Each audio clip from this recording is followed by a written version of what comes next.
అందరికీ హాయ్ అండి. Welcome to Sakhi sweet home. ఈరోజు వీడియో బాదుషా. ఇది మైదా వాడకుండా ఓన్లీ గోధుమ పిండితోనే చూపిస్తున్నానండి. ఈ టిప్స్తో ఈ కొలతలతో చేయండి. మీరు కొత్త వాళ్ళు అయినా కానీ పర్ఫెక్ట్గా చేయగలుగుతారు. పైన క్రిస్పీగా, లోపల పొరలు పొరలుగా, జ్యూసీగా, చాలా టేస్టీగా, చాలా బాగొస్తాయండి. ఈ విధంగా ఖచ్చితంగా ట్రై చేయండి. చూడండి ఎంత జ్యూసీగా, ఎంత పొరలు పొరలుగా, ఎంత బాగున్నాయో.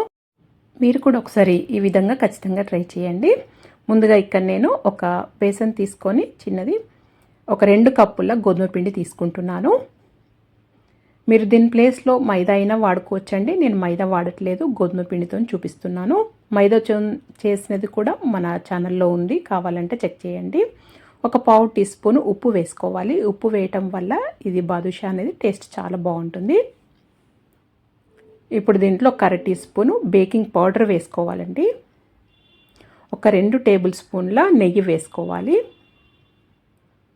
2 టేబుల్ స్పూన్లు వేసుకోండి. చాలా క్రిస్పీగా, చాలా బాగా వస్తుంది. పిండి పిండిగా లేకుండా చాలా బాగా వస్తుంది. ఇలా ముందుగా ఈ నెయ్యిని ఇదంతా ఈ పిండిలో చక్కగా కలిసేటట్టు ఇలా రబ్ చేస్తున్నట్టుగా ఇలా కలుపుకోవాలి. ముందుగా పొడి పిండిని ఇలా కలుపుకున్న తర్వాతనే నీళ్లు వేసి కలుపుకోవాలి. నీళ్ళు ఎంతైతే పడతాయో అంత కొద్ది కొద్దిగా వేసుకుంటూ కలుపుకోవాలండి. నాకు దీంట్లో నీళ్లు వేసి కలపటము ఇది క్లిప్పు మిస్ అయింది, నీళ్లు వేసేది. ఇలా ముద్దలాగా కలుపుకోవాలి. తర్వాత ఇలా కలుపుకున్న తర్వాత నేను చూపిస్తున్న విధంగా ఇలా ఈ బేసన్కి వెడల్పుగా అని మళ్ళీ దాన్ని ఫోల్డ్ చేసినట్టుగా ఇలా చేయాలి. నేను చూపిస్తున్న విధంగా చేయండి. అప్పుడు లోపట పొరలు పొరలుగా చాలా బాగొస్తాయి బాదుషా. ఇలా ఫోల్డ్ చేసుకుంటా ఇలా చేయటం వల్ల, ఈ ట్రిక్తో చేయటం వల్ల లోపల పిండి పిండిగా లేకుండా పొరలు పొరలుగా, జ్యూసీగా చాలా బాగొస్తుందండి. ఇది మాత్రం మర్చిపోకండి. ఇది ఖచ్చితంగా ఈ విధంగా చేయండి. ఇలా చేసి చూడండి, ఇలా పొరలు పొరలుగా ఉంటుంది లోపలనే పిండి. ఇప్పుడు చూస్తే అంతవరకే అలా చేసుకోవాలి. ఇప్పుడు దీన్ని ముద్దలాగా చేసుకొని జస్ట్ పైన పైనే గట్టిగా ప్రెస్ చేయకుండా పైన పైన ఇలా రౌండ్గా చేసుకొని దీన్ని మూత పెట్టేసి ఒక 1/2 అవర్ పక్కకు పెట్టేసేయాలండి.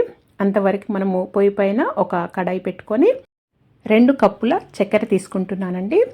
1 కప్పు నీళ్లు వేసుకోవాలి. ఈ కొలతలతో చేయండి. కరెక్ట్గా చక్కెర కానీ మీకు కరెక్ట్గా సరిపోతుంది, చాలా బాగుంటుంది. నీళ్ళు ఎక్కువగా వేసుకోకండి. ఇది వేసుకున్న తర్వాత ఈ చక్కెరని కరిగించుకోవాలి. నేను ఇలా మంచిగా కరిగిన తర్వాత దీంట్లో ఒక 1 టీ స్పూన్ ఇలాచీ పౌడర్ వేసుకోవాలి. ఫ్లేవర్ చాలా బాగుంటుంది. వేసుకొని ఒక 5 నిమిషాలు మరిగించుకొని పక్కన పెట్టుకోవాలి అది. ఇప్పుడు ఈ పిండి కూడా చక్కగా ఇలా మంచిగా సెట్ అయిందండి. ఇప్పుడు దీన్ని ఇలా కొద్ది కొద్దిగా పిండి ముద్దలు తీసుకొని మీకు ఎంత సైజు కావాలో అంత తీసుకోవాలండి. ఇలా డైరెక్ట్ అయినా తీసుకొని చేసుకోవచ్చు. ఇలా జస్ట్ రౌండ్గానే 2 చేతుల మధ్యలో ఇలా పిండిని ఇలా రౌండ్గానే మధ్యలో ఒక ఫింగర్తోనే ఇలా నొక్కి పెడితే సరిపోతుంది. అన్ని ఒక్కొక్కటిగా తీసుకొని చేసుకోవచ్చు. అలా కాదనుకుంటే ఇంకొక విధంగా కూడా చూపిస్తున్నాను చూడండి. జస్ట్ ఇలా అంటే ఈజీగా వచ్చేస్తుందండి. నేను అన్ని ఇలా పిండి ముద్దలుగా తీసి పెట్టుకున్న తర్వాత ఇలాగా చేసేస్తున్నానండి. ఇలా అయితే తొందరగా అయిపోతుంది. మీరు ఎలా అయినా చేసుకోవచ్చు. అన్నీ ఇలా రెడీ చేసి పెట్టుకున్నాను. చూడండి, ఈ విధంగా చేసుకున్న తర్వాత అంతవరకు పొయ్యి పైన నేను నూనె వేడి చేశానండి. ఈ నూనె అనేది మెయిన్ ఇదేనండి. ఎక్కువగా వేడవద్దు. కొద్దిగానే వేడి కాగానే ఇవి బాదుషా వేసి లో టు మీడియం ఫ్లేమ్లో ఫ్రై చేసుకోవాలండి. హై ఫ్లేమ్లో అస్సలు ఫ్రై చేయకండి. మీడియం ఫ్లేమ్లో కూడా అడ్జస్ట్ చేసుకుంటూ ఫ్రై చేసుకోవాలి. ఇది స్టార్టింగ్లో అయితే లో ఫ్లేమ్లోనే ఫ్రై చేసుకోవాలి. ఒకవేళ మీకు నూనె కనుక ఎక్కువగా వేడైంది అనిపిస్తే స్టవ్ ఆఫ్ చేసి మళ్ళీ అది తక్కువ టెంపరేచర్లోకి వచ్చిన తర్వాత ఇవి వేయించుకోవాలి.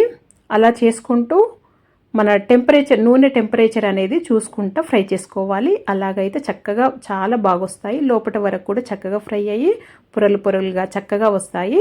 లేకపోతే లోపల పిండి పిండిగా అలాగే ఉండి పైనేమో తొందర కలర్ వచ్చేసి సరిగా లోపల కూడా మనము చక్కెర సిరప్లో వేసినప్పుడు ఈ బాదుషాలు చక్కెరను సిరప్ని కూడా పీల్చుకోవాలంటే సరిగా వేగకపోతే ఇలా మంచిగా 2 వైపులా తిప్పుకుంటూ ఇలా మంచి కలరు, పైన క్రిస్పీగా, లోపల కూడా చక్కగా లైట్ వెయిట్ అవుతాయండి. అంతవరకు వేయించుకోవాలి.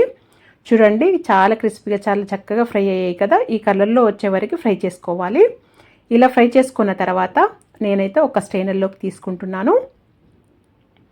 ఇది గోధుమ పిండే కాబట్టి ఇలా వస్తే సరిపోతుందండి. మళ్ళీ తీసిన తర్వాత ఇంకా కొద్దిగా కలర్ వస్తాయి. ఇప్పుడు అన్ని ఇలా స్ట్రైనర్లోకి తీసుకుంటున్నాను. ఇలా స్ట్రైనర్లోకి తీసుకున్న తర్వాత ఇవి వేడి వేడి బాదుషాలే మన చక్కెర సిరప్లో వేసుకోవాలి. చల్లారిని వేస్తే తొందరగా పీల్చుకోవు చక్కెర సిరప్ అనేది. ఈ చక్కెర సిరప్ కూడా కొద్దిగా గోరువెచ్చగా ఉంటే బెటర్ అండి.